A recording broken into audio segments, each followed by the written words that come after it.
My pioneer presentation is on Lev Vygotsky. His theory was sociocultural theory of cognitive development.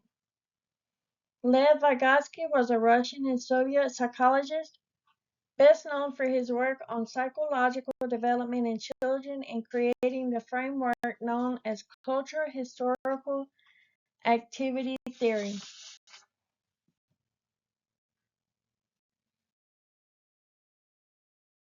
His early life of Lev Vygotsky was 1896 to 1934. Considered to be one of the greatest psychologists of the 20th century, and was born on November 17, 1896, in Orsha, a city in the western Russian Hemisphere, present-day Belarus, into a well-to-do family of Jewish ancestry. He died June 11th of 1934 at the age of 37. His father, Simcha Leibovich, was a banker. His mother, Tetselia Mosivina, had trained to be a teacher, but she chose not to work and considered her family to be her priority. Vygotsky had 7 siblings, grew up in the city of Gomel, Belarus, and received his primary education there.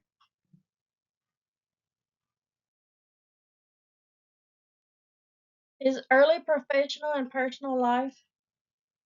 After high school, Vygotsky earned a law degree at Moscow State University, where he studied a range of topics including sociology, linguistics, psychology, and philosophy. His formal work in psychology began in 1924 at Moscow's Institute of Psychology. He completed a dissertation in 1925 on the psychology of art, but was awarded his degree in absentia due to an acute tuberculosis relapse that left him incapacitated for a year. Following his illness, Vygotsky began researching topics such as language, attention, and memory with the help of his students. Among these were Alexei Leontiev, developmental psychologist and philosopher who developed activity theory, and neuropsychologist Alexander Luria, the author of High Cortical Functions of Man. Vygotsky married Rosa Mekhova in the early 1920s. The couple was blessed with 2 daughters.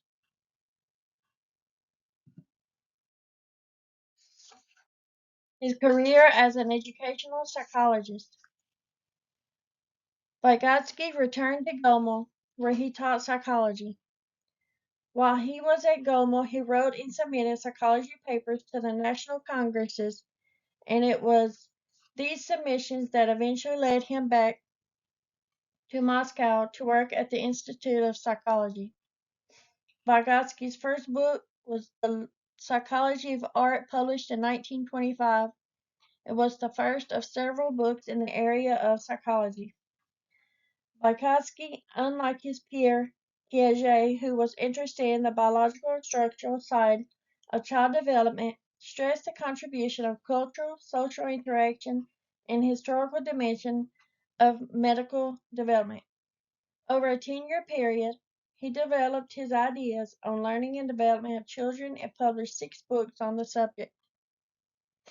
It was not until the early 60s, when translations of his writings became available to Western psychologists, that Vygotsky's theories were widely studied and implemented in education. His work was banned in Russia for many years because he referenced Western psychologists, but in the past 40 years, with the rediscovery of his writings, Vygotsky's ideas have become major influences in psychology and education, and have provided alternatives to many of Piaget's theories.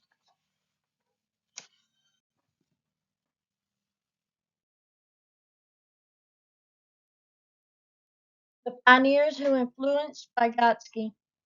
One was Baruch Spinoza. Of the great thinkers of the past who exerted the most influence on Vygotsky, Baruch Spinoza, the 17th century Dutch philosopher, is among the foremost. Vygotsky was deeply interested in Spinoza's thoughts and work.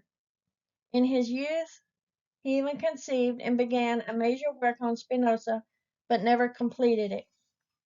Spinoza's mode of thinking appealed to Vygotsky for two reasons. First and foremost, Spinoza, along with Descartes and Leibniz, is categorized as a father of modern rational and scientific thinking, values that were central to Vygotsky. Second, Spinoza's theory of the world allowed for change and dynamic development, a gradual discovery of the unknown, and its integration into the scheme of the unknown universe. This appealed to Vygotsky, who wrote, "Without development there is no history, no significance, no meaning." Vygotsky aimed to create a unified psychological science that integrated mental phenomena within a causal deterministic theory. Influenced by Spinoza's philosophical solution to the problem of dualism, particularly concerning emotions. The second pioneer who influenced Vygotsky was Karl Marx. Vygotsky was also influenced by the philosophy of Karl Marx, who focused on the connections between the material world and human thought was highly influential to Vygotsky, particularly in his career. A third was Sigmund Freud. Vygotsky acknowledged Freud's pioneering work on the functioning of the mind, particularly the roots of psychoanalysis, which laid the theoretical groundwork for understanding mental processes. Another was Ivan Pavlov. Pavlov's interest in the interplay between external symbols and internal states of mind can be linked to Vygotsky's notions of the social role of language in the creation of consciousness. Pioneer's late life to death. In the summer of 25 would mark a turning point in Lev Vygotsky's life and career. Upon his return from London, where he attended a congress on the education of death, his tuberculosis relapsed, and he was hospitalized. Against all odds, he survived. In the autumn of 1925, Vygotsky was awarded his doctoral degree in absentia.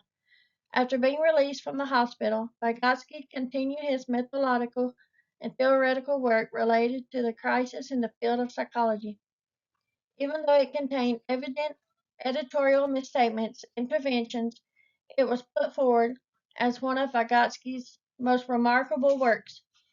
In his initial manuscript, Vygotsky proposed the development of general psychology that would merge Marxist philosophical approaches with the naturalist and objectivist approaches of psychological science.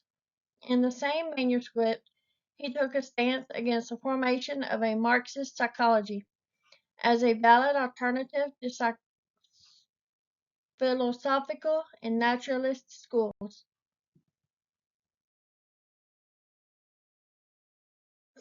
This is why it's important for teachers to be familiar with Lev Vygotsky's work. In the world of education and psychology, a few names resonate as profoundly as Lev Vygotsky, a Soviet psychologist who lived in the earliest 20th century. Vygotsky had left an indelible mark on how we understand learning, development, and the role of social interaction in shaping the human mind. Though his life was tragically short, he died at the age of 37. His ideas have endured, influencing educators, psychologists, and researchers worldwide. At the heart of Vygotsky's framework is the best idea that cultural and social interaction are the driving forces behind cognitive development.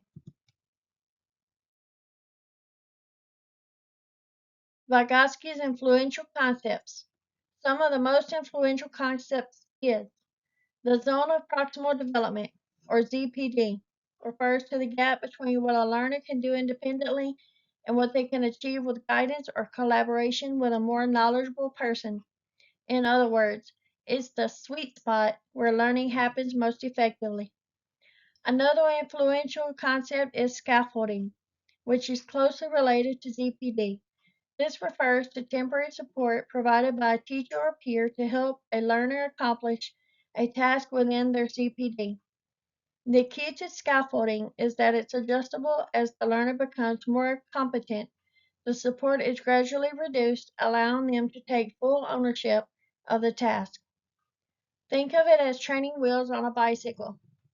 They're there when you need them, but they're removed once you learn to balance on your own. The third influential concept is social interaction and learning. Vygotsky believes learning is a social process. The emphasis on social interactions has profound implications for education. It suggests that classrooms should be dynamic, interactive spaces where students engage in dialogue, debate, and teamwork.